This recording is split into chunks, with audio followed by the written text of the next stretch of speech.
Do you know what? Asked Percy. What? Grunted Gordon. Do you know what? Silly, said Gordon. Of course I don't know what, if you don't tell me what is. Sir Topham Hatt says that the work in the yard is too heavy for me. He's getting a bigger engine to help me. Rubbish, said James. Any engine could do it. If you worked more and chattered less, this yard would be a sweeter, a better, and a happier place. Percy went off to fetch some coaches. That stupid old signal, he thought. He was remembering the time he'd misunderstood a signal and gone backwards instead of forwards. No one listens to me now. They think I'm a silly little engine and order me about. I'll show them. I'll show them. But he didn't know how. By the end of the afternoon, he felt tired and unhappy. He brought some coaches to the station. Hello, Percy, said Sir Topham Hatt. You look tired. Yes, sir. I am, sir. I don't know if I'm standing on my dome or on my wheels. You look the right way up to me, laughed Sir Topham Hatt. Cheer up. The new engine is bigger than you and can probably do the work alone. Would you like to help build my new harbor? Thomas and Toby will help too. Oh, yes, sir. Thank you, sir. The new engine arrived. What's your name? Asked Sir Topham Hatt. Montague, sir, but I'm usually called Duck. They say I waddle. I don't really, sir, but I like Duck better than Montague.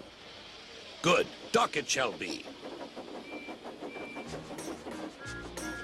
Here, Percy, show Duck around. The two engines went off together. Soon they were very busy. James, Gordon, and Henry watched Duck quietly doing his work. He seems a simple sort of engine.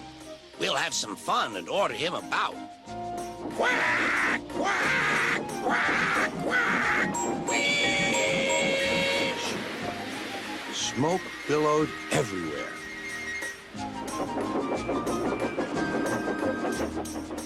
Percy was cross, but Duck took no notice. They'll get tired of it soon. Do they tell you to do things, Percy? Yes, they do, answered Percy. Right, said Duck. We'll soon stop that nonsense.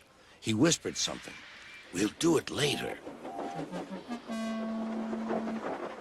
Sir Topham Hatt was looking forward to hot buttered toast for tea at home. Suddenly, he heard an extraordinary noise. Whee!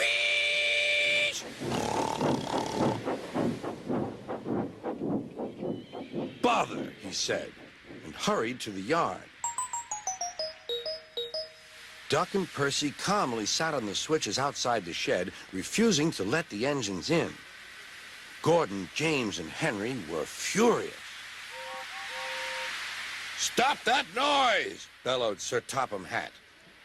They won't let us in, hissed Gordon. Duck, explain this behavior.